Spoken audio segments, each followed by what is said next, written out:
Boa noite a todos. Gostaria de agradecer a todos os participantes do canal Psicologia Sem Segredos. E hoje nós estaremos aqui com o pastor Robson Melo Câmara, da Primeira Igreja Batista de Macaé.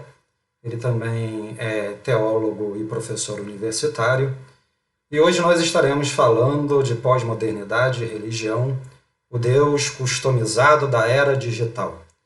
Gostaria de agradecer ao pastor Robson pela presença e muito obrigado por estar aqui hoje para que possamos dialogar um pouco sobre essas questões religiosas na era digital. Muito obrigado pela participação no nosso canal.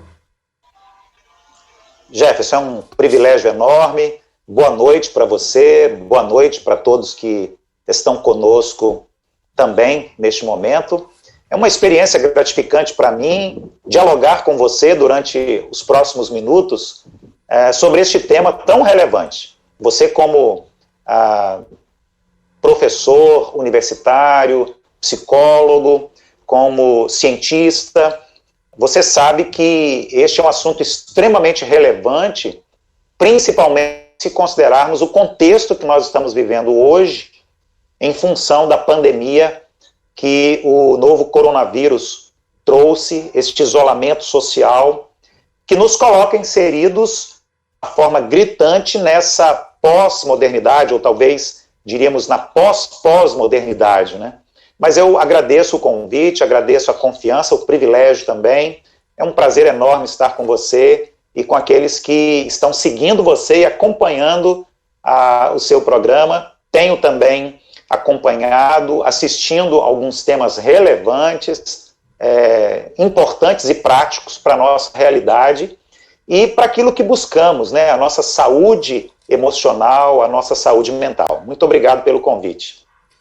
Eu que agradeço, pastor Robson, e espero que a gente possa fazer um diálogo aqui hoje, que possamos contribuir de uma forma geral para um entendimento de uma fé mais racional, de uma fé que ela possa realmente ser transformadora. Eu acho que esse é o sentido da fé. Nesse mesmo âmbito, a psicologia também traz este parâmetro do processo de transformação. E espero que esse seja um processo aqui de hoje, falarmos exatamente dessas questões que levam à transformação do indivíduo, para que assim ele possa, de uma determinada forma, exercer uma fé mais consciente e mais plena. Vou começar a falar um pouco aqui de alguns itens que fiz um breve estudo durante este período, exatamente para poder estar aqui falando deste tema tão importante, principalmente a partir da instalação da internet, que de uma determinada forma o advento da internet modificou por completo as relações sociais e, por assim dizer, também os aspectos religiosos.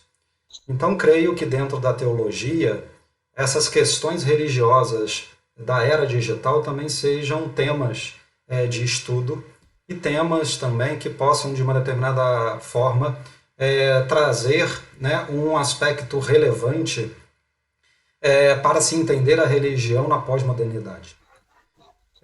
Dentro desses aspectos, né, vou fazer aí uma inter-relação com os processos de identidade, até porque me leva, de uma determinada forma, a minha dissertação de mestrado, o desenvolvimento de uma teoria da personalidade, para falar exatamente da estrutura psíquica desse indivíduo da pós-modernidade, esse indivíduo de uma identidade líquida, como o Bauman assim afirma, desse sujeito nativo digital que nasceu aí já imerso nesse ambiente virtual e como essas estruturas psíquicas interferem nas nossas relações interpessoais e também nas nossas manifestações religiosas de uma forma geral.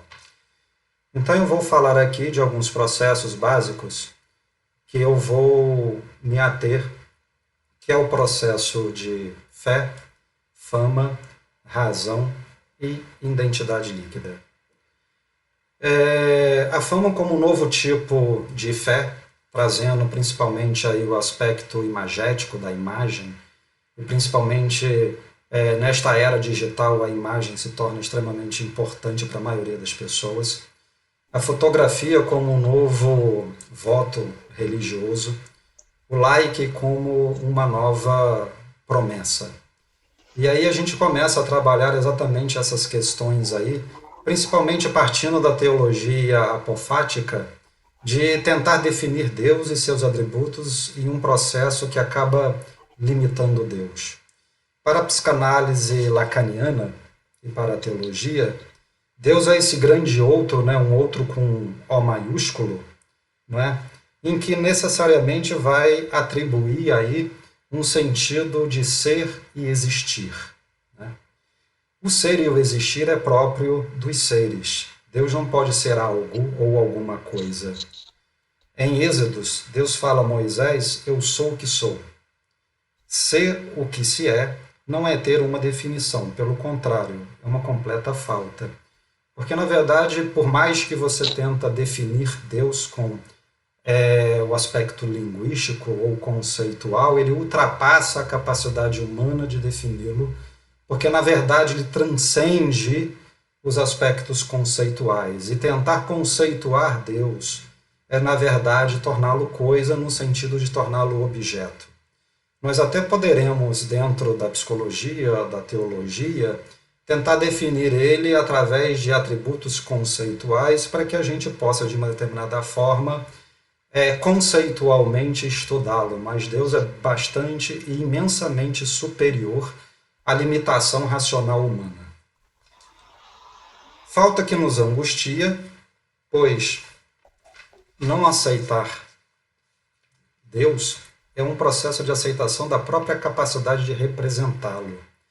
É perceber que essa falta a que se refere, né, a grandiosidade de Deus, né, é muito maior, né, na tentativa de nós tentarmos dar conta, né, de defini-lo linguisticamente, conceitualmente, de uma determinada forma, nos coloca num processo de angústia.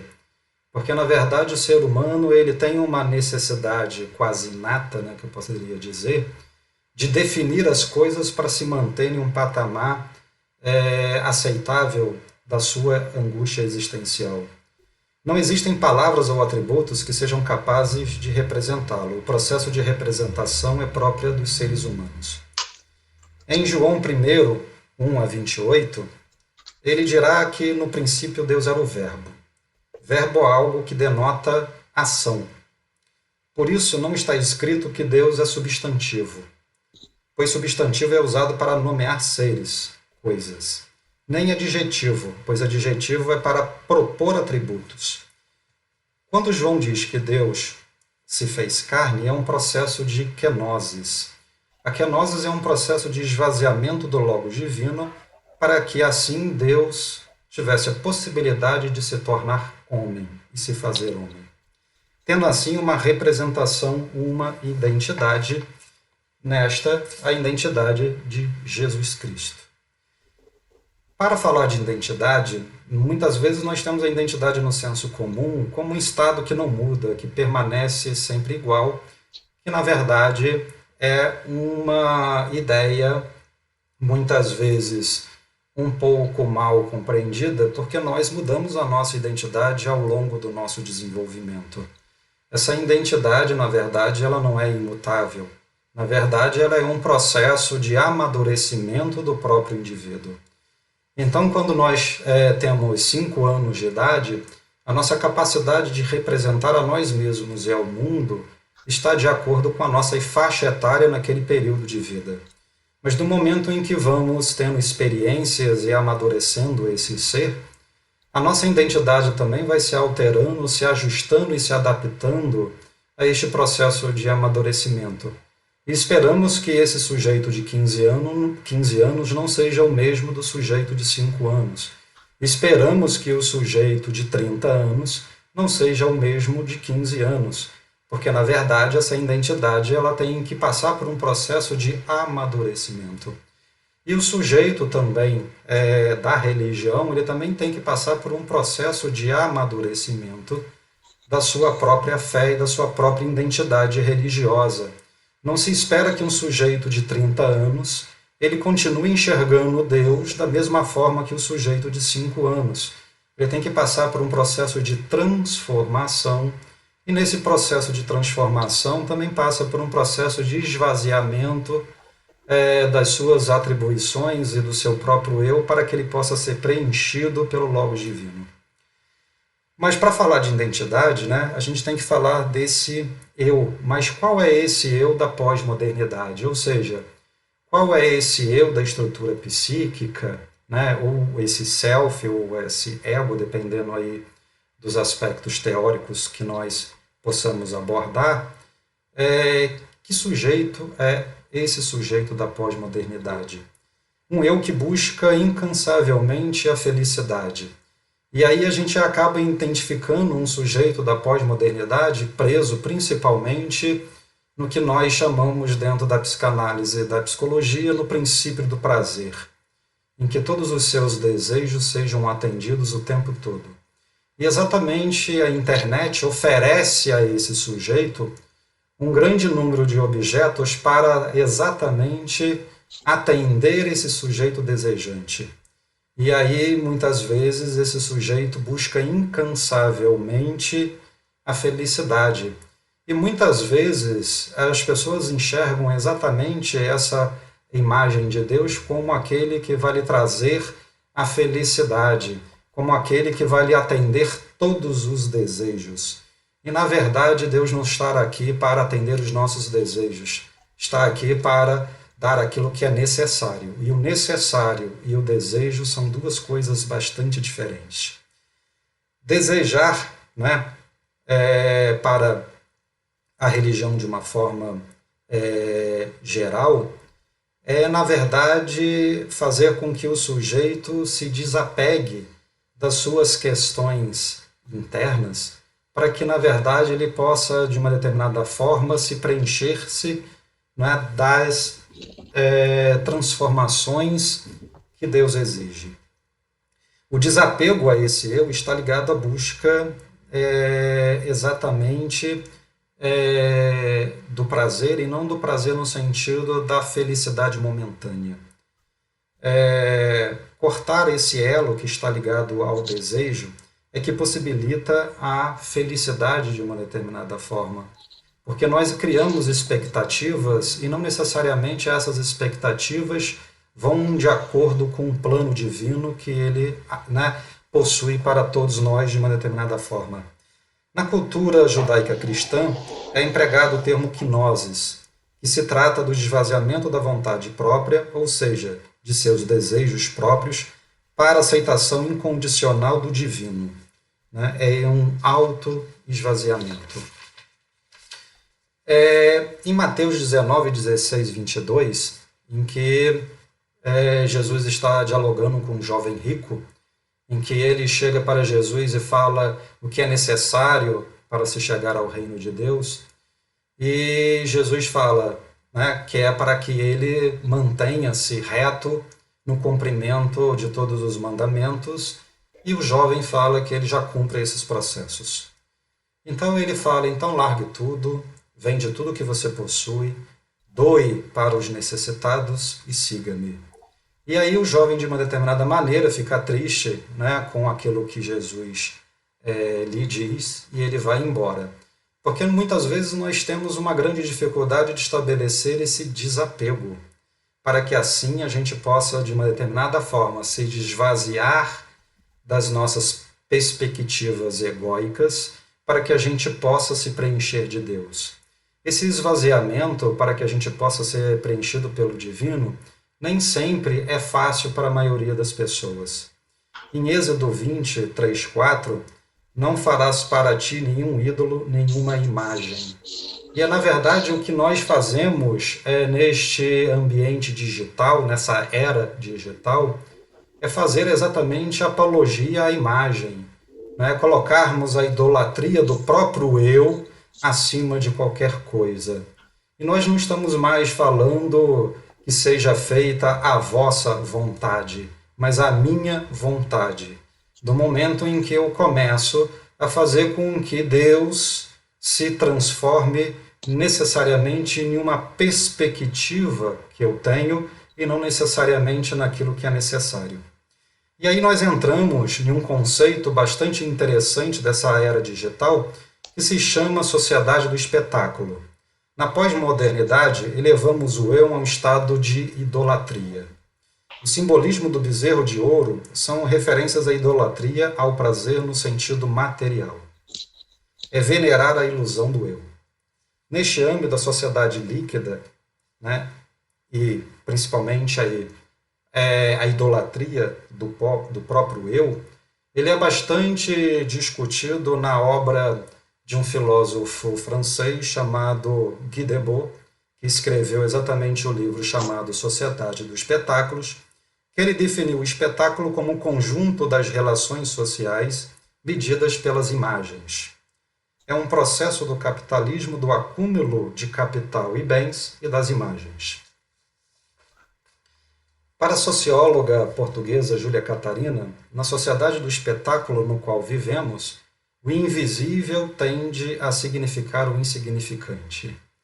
E aí muitas vezes nós vemos exatamente as pessoas irem às igrejas das mais variadas denominações religiosas, e muitas vezes ela vai lá exatamente fazer o selfie, postar o selfie e esperar que vai ser curtido, né? Que vai a pessoa exatamente lá, vai dar o like daquilo que ela postou para que ela possa se sentir segura na sua própria fé. Exatamente se tornar visível. Mas o que é se tornar visível para os olhos de Deus? Não necessariamente é se tornar visível para a sociedade do espetáculo. Viver o investimento incessante na imagem é um processo de idolatria do próprio eu. De uma sociedade que nos vendem as imagens do eu, onde posso tudo, muito comum nos livros de autoajuda. Para Mateus 6, 24 e 34, em que está falando do olhar e os lírios do campo, ninguém pode servir a dois senhores, a Deus e o dinheiro. Por que ficais preocupado com o que vestirá ou com o seu corpo? Tudo passará. Deus sabe que precisa de tudo isso. Então, na verdade, no momento que a gente faz a idolatria na sociedade do espetáculo, na era digital, da questão do próprio eu, dessa questão da própria imagem, onde que nós colocamos como ápice desta sociedade o culto ao próprio eu, esse sujeito ele faz necessário ser visto, ser visualizado, para que ele não seja invisível. E a gente vê no comportamento geral, de uma determinada forma, isso nos sites onde que você acorda, tira uma foto do seu café da manhã e posta, para que as pessoas de uma determinada forma possam ter a visualização do que você se alimenta, do seu almoço, dos exercícios que você pratica e de todas as questões de uma determinada forma, para que você possa ter a visibilidade, onde que, na verdade, aquilo que era privado se torne público.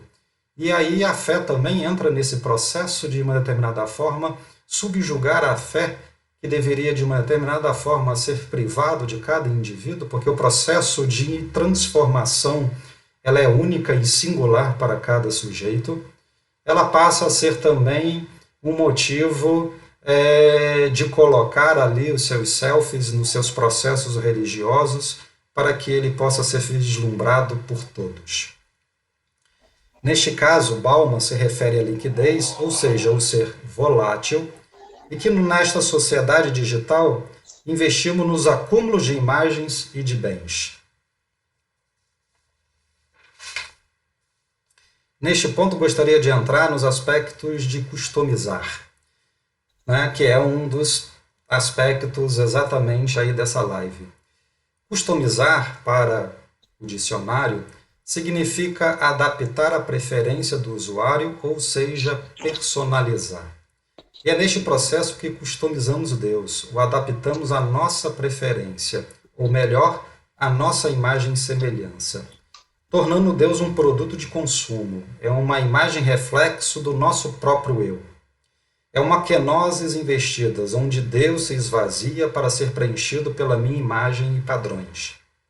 É tornar Deus a minha imagem e semelhança, é um esvaziamento de Deus para que caiba nos meus padrões e valores.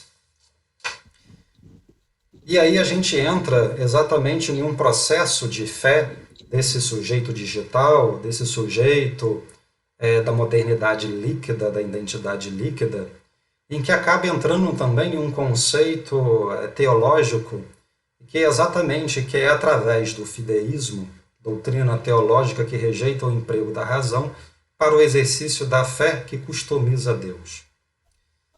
E aí eu inverto os processos básicos do cristianismo. O Deus que faça a minha vontade, assim na terra como no céu. O Deus que enaltece o meu crescimento financeiro, que subjuga os meus inimigos. O Deus que faz meu time ganhar o não do outro, que faz o meu partido ganhar em detrimento do outro.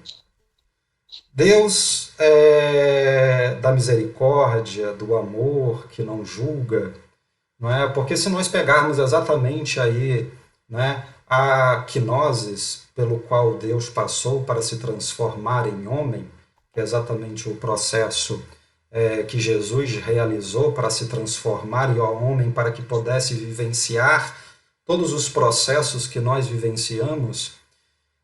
O sentido maior do cristianismo é exatamente esse sujeito que se esvaziou por completo para poder viver em plenitude e sentir aquilo que os homens sentem.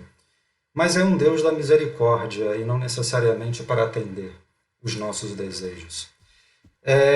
Se nós pensarmos, quando nós falamos que devemos matar as pessoas que nós concordamos que estejam com comportamentos desviantes, primeira coisa, temos que pensar que Jesus exatamente ele foi torturado e foi morto.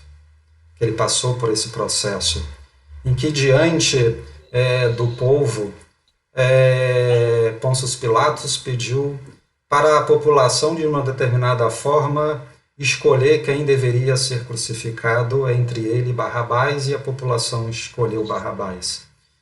E dessa determinada forma, Jesus foi humilhado, crucificado, chicoteado, pendurado em uma cruz. E muitas vezes vemos pessoas que de uma determinada forma se julga cristã, apoiando a tortura, apoiando exatamente a morte, a punição.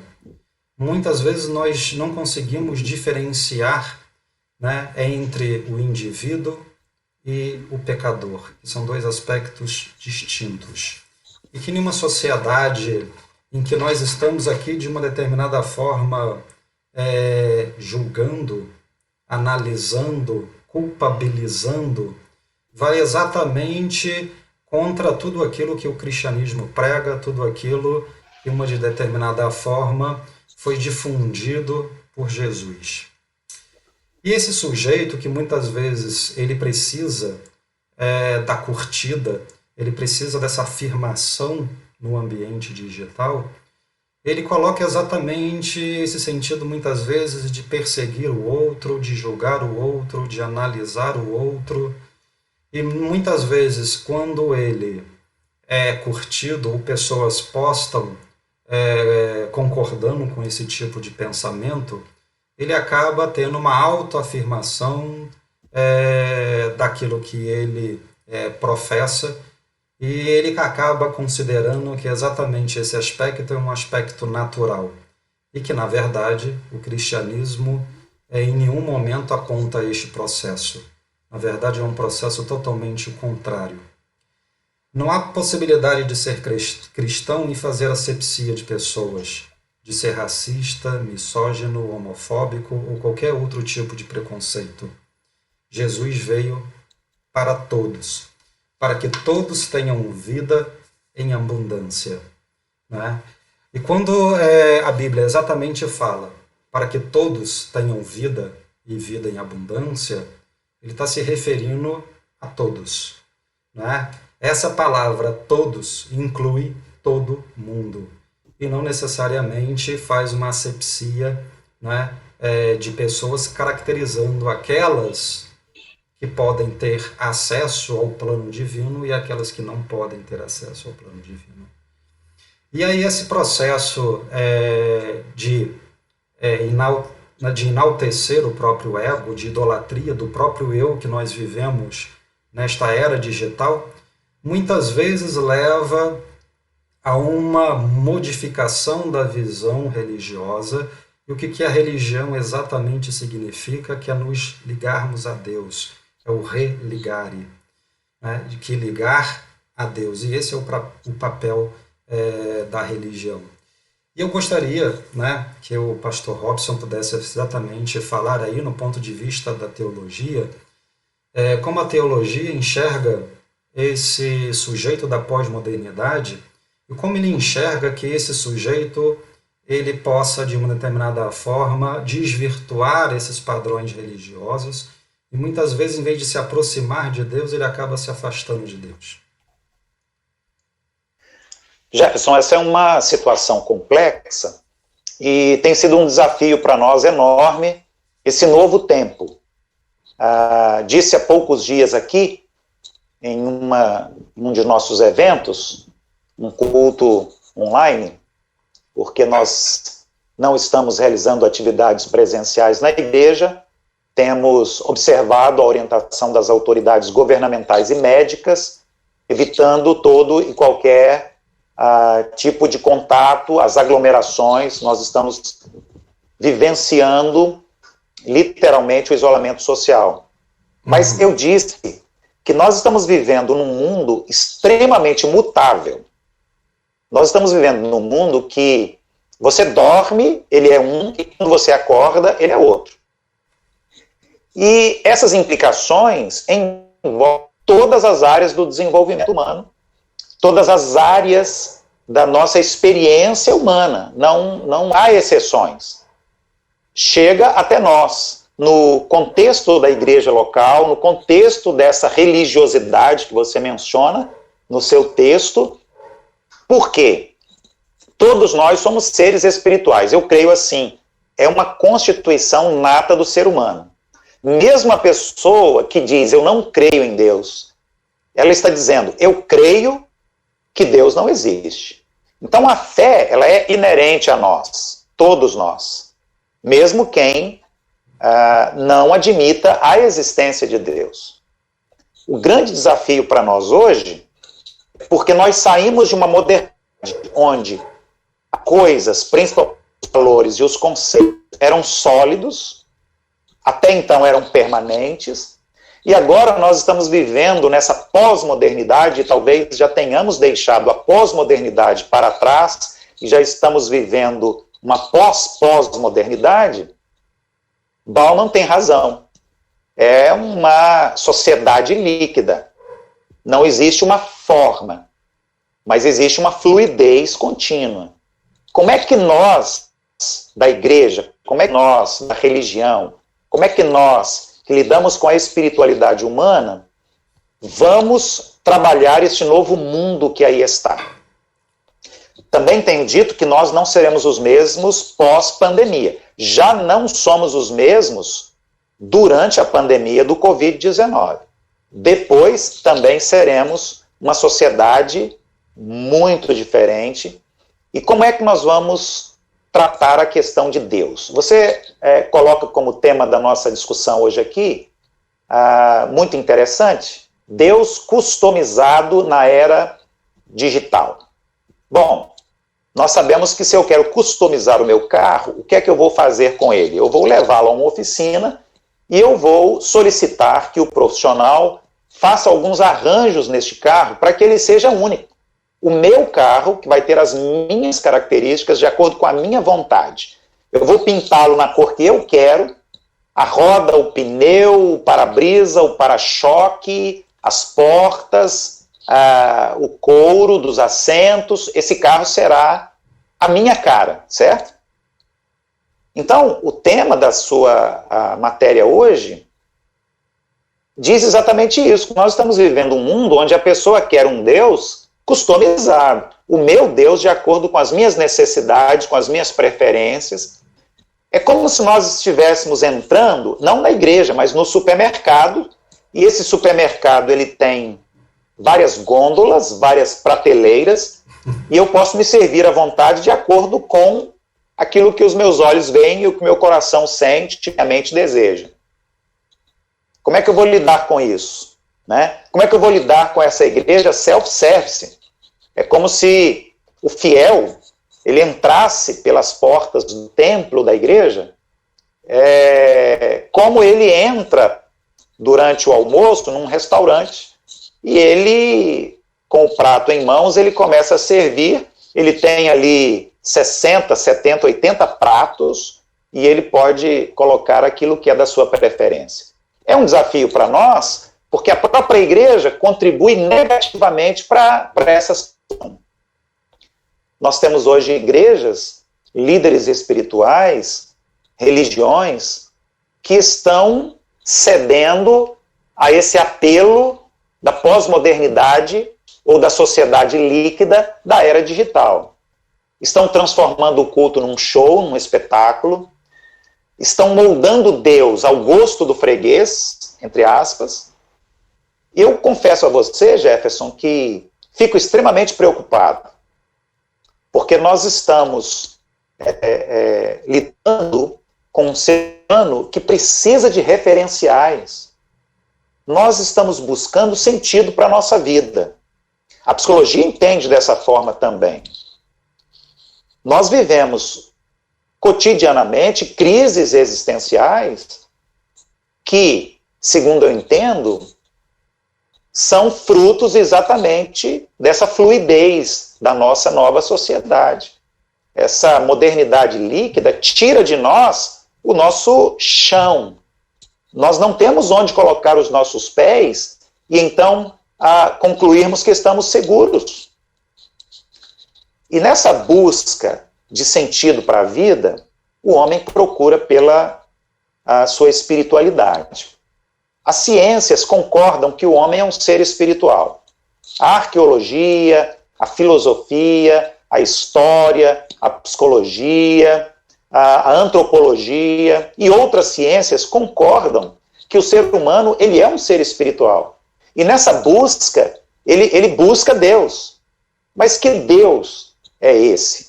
Como você disse no texto, muito bom que você apresentou, por sinal, esse novo homem, dessa nova sociedade, dessa modernidade líquida, ele não quer se amoldar a Deus, mas ele quer que Deus se amolde a ele. Aqui agora nós temos um problema.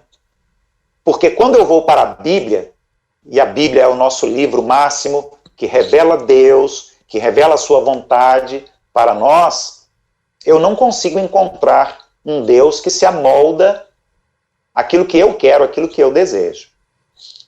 Você citou vários textos da Bíblia, e um deles que eu gosto muito é quando Jesus está com seus discípulos orando naquela vigília noturna no jardim do Getsêmani. Jesus ora e várias vezes ele diz a mesma coisa. Ele diz assim, que seja feita a tua vontade, ele está fazendo uma oração a Deus o Pai, e ele diz isso, ele está abrindo mão da sua própria vontade, da sua vontade pessoal, e Jesus diz repetidas vezes que não seja feita a minha vontade, mas que seja feita a tua vontade. Ele quer fazer a vontade de Deus o Pai. Ele está ali para ser submisso, para ser obediente. Ora, se Jesus estivesse aqui hoje, agora, ele faria a mesma oração? Sim, ele faria a mesma oração que ele fez há 2000 anos. Agora, o ser humano de 2000 anos atrás, ele oraria como Jesus, mas o ser humano de hoje, do ano de 2020, da era cristã, dificilmente faria essa oração, porque ele não quer se submeter, ele não quer obedecer, mas ele quer vivenciar uma rebeldia em relação à vontade de Deus. Nós então temos aqui um problema grande e complexo para que a igreja possa lidar nesse novo tempo. Essa questão digital, por exemplo, que você mencionou, inclusive um livro muito bom, recomendo, falando sobre a dependência digital. Eu tenho feito uma crítica severa no púlpito da nossa igreja contra o excesso do uso das redes sociais. Por quê? Temos benefícios? Temos. Agora, por exemplo, durante essa pandemia, o isolamento social. Mas durante essa pandemia, nós estamos descobrindo que temos uma família dentro de casa. Os adolescentes estão descobrindo que tem uma mãe, que tem um pai, que tem irmãos. Por quê? Porque o isolamento social, ele já existia dentro de casa. As redes sociais estavam conectando as pessoas que viviam longe, mas estavam desconectando as pessoas dentro das mesmas quatro paredes. E agora nós precisamos lidar com isso nesse isolamento social provocado pela pandemia. Eu creio que o desafio da igreja é exatamente esse, Jefferson, é mostrar para as pessoas que Deus existe, que Ele corresponde à nossa esperança, que nós podemos colocar nele a nossa fé, mas que é necessário abrirmos mão do nosso eu para compreendermos Deus e quem Ele é e colocarmos em nós as digitais dele. Ora, vamos fazer aqui uma analogia da teologia com a psicologia. Quando o cliente procura o psicólogo no consultório, ele será levado a esse questionamento. E ele precisa estar disposto a abrir mão das suas convicções, dos seus valores, porque até ali ele vinha sofrendo e ele precisa rever quem ele é e aquilo que ele de fato deseja. Esse paciente vai entrar em crise, porque muitas vezes ele vai ouvir do profissional da psicologia, em terapia, em análise, que seja, várias verdades, e muitas delas serão verdades inquietantes, que trarão inclusive algum sofrimento a este paciente em tratamento. Quando alguém se aproxima de Deus e o faz através da igreja, e a igreja é essa ferramenta, esse instrumento que Deus disponibiliza para que haja a religação do homem com Deus, essa pessoa precisa estar disposta a abrir mão também e passar por esse processo que a gente chama de transformação. Eu penso que tanto a teologia quanto a psicologia se propõem a transformar a vida da pessoa para que ela possa encontrar qualidade de vida. Você citou o Evangelho de João, quando ele narra a expressão dita pelo Senhor Jesus. Ele diz, eu vim para que vocês tenham vida e vida em abundância, ou seja, qualidade de vida. O propósito de Deus, através da pessoa do seu Filho unigênito, o Senhor Jesus, é que nós tenhamos uma vida plena, uma vida de qualidade, uma vida feliz. Nunca uma vida perfeita. Vejam só, em nenhum momento a Bíblia diz que nós devemos ser perfeitos, porque nós somos seres humanos e nós somos imperfeitos. Precisamos aprender a lidar com as nossas fragilidades, com as nossas limitações, com as nossas imperfeições. Mas mesmo imperfeito, é possível ser um ser humano feliz. A psicologia vai dizer também que é impossível sermos completos. Essa incompletude, essa falta, você mencionou aí no seu texto. Se nós soubermos lidar com essa falta, né, se nós soubermos lidar com esse conflito que nos traz o outro, seremos seres humanos felizes. Eu creio que esse é o ser que está tanto na psicologia quanto na teologia. Para nós, esse grande outro é Deus. E ele diz aquilo que ele tem como expectativa para nós, na sua palavra, que é a Bíblia, as Escrituras Sagradas. Bom, gostaria de agradecer ao pastor Robson pela presença aqui no canal Psicologia Sem Segredos. Eu acho que esse diálogo entre a psicologia e a teologia para falar esse sujeito da pós-modernidade e como ele encara esses processos de fé. Gostei bastante das suas colocações, principalmente aí da questão do Deus self-service, né, que de uma determinada maneira nós escolhemos aqueles atributos que vão de encontro às nossas vontades e aos nossos desejos, mas na verdade Deus é aquele que muitas vezes vem para nos contrariar. porque não necessariamente ele vem para atender às nossas vontades, da mesma forma que um adulto às vezes contraria as vontades e os desejos das crianças para que de uma determinada forma se coloque um limite e que esse limite é estruturador, que este limite de uma determinada forma leve o sujeito a amadurecer. Mas quando esse sujeito tem uma personalidade narcísica, né, esse processo que muitas vezes no processo religioso Deus vem para contrariar aquilo que é humano, para que de uma determinada forma possa nos esvaziarmos das nossas vontades para ser preenchido pela vontade de Deus, é um processo muitas vezes angustiante.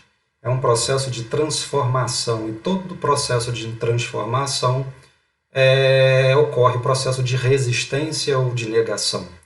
E aí muitas vezes o Deus do self-service, o Deus customizado, né, é exatamente aquele que não vem contrariar, é aquele que não impõe limites, é aquele que trabalha em cima da vontade e não necessariamente da necessidade. E este, muitas vezes, sujeito da pós-modernidade, é um sujeito, muitas vezes, de um comportamento infantil ou, muitas vezes, narcisista, que muitas vezes não percebe essa necessidade de amadurecimento do próprio eu.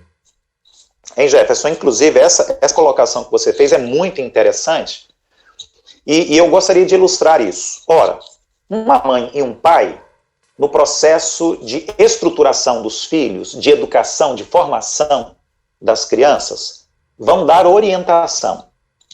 O adulto, ele já consegue direcionar a criança.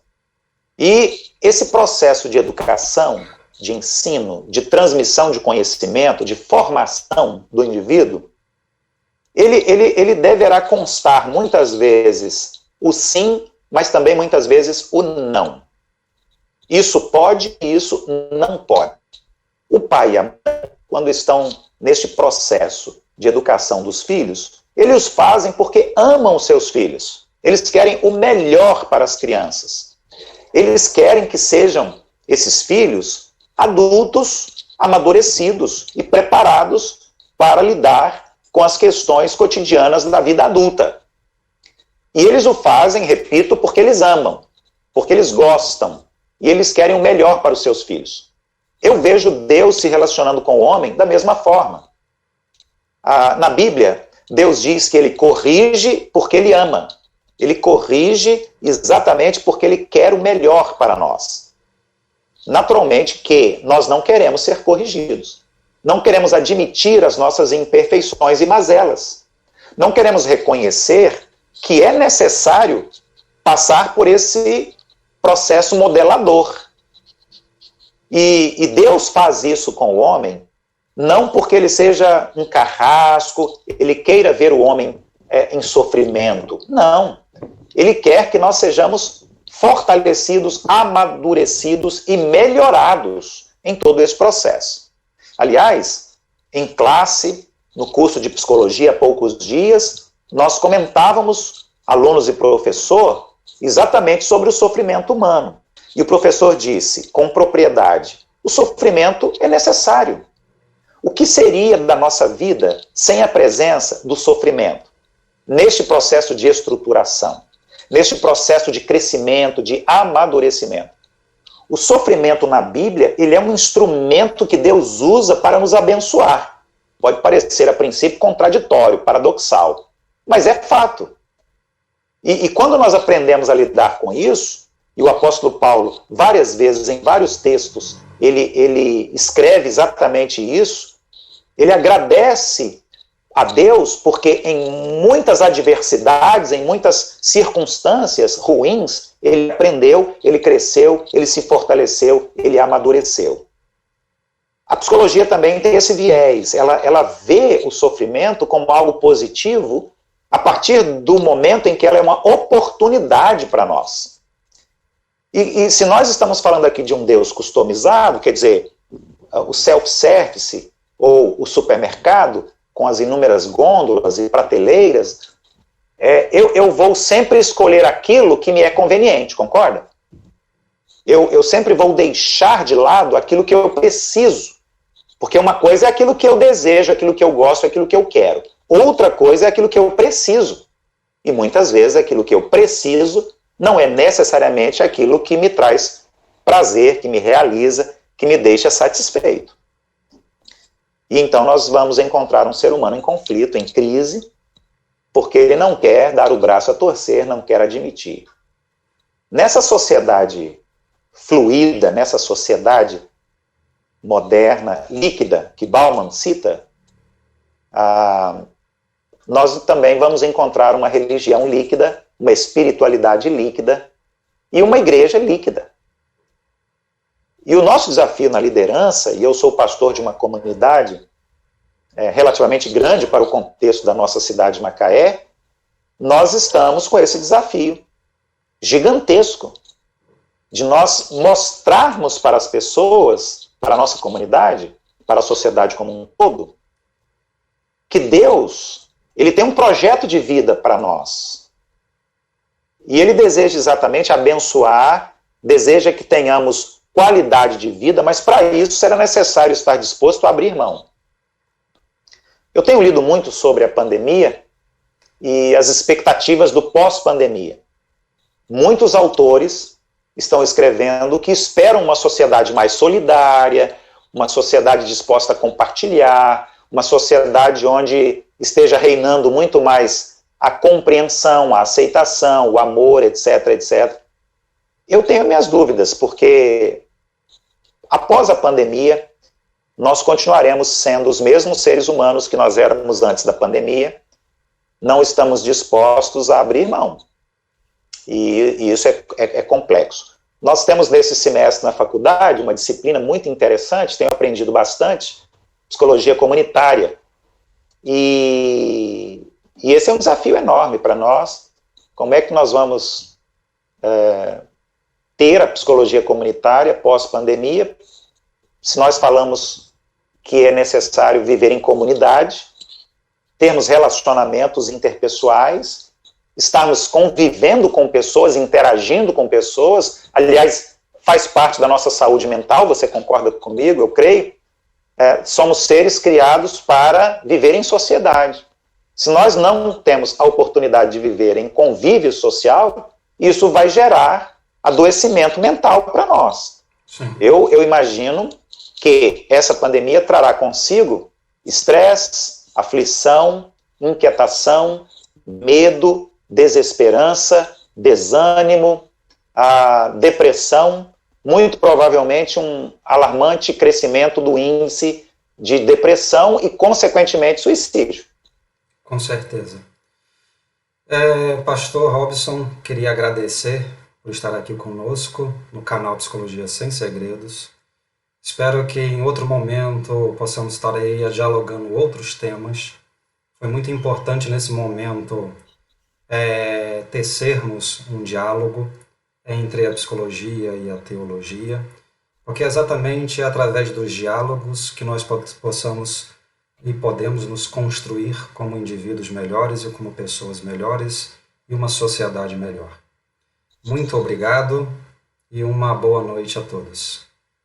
Obrigado, Jefferson. Um abraço para você e todos que estão conosco nessa live. O meu desejo, a minha oração é que Deus esteja abençoando a sua vida, o seu lar, a sua família e todos aqueles que estão seguindo você nesse trabalho precioso, que é levar uma psicologia muito prática, que esteja ajudando as pessoas nesse encontro consigo mesmos e também essa qualidade de vida que é tão necessária. Um abraço e até a próxima. Muito obrigado.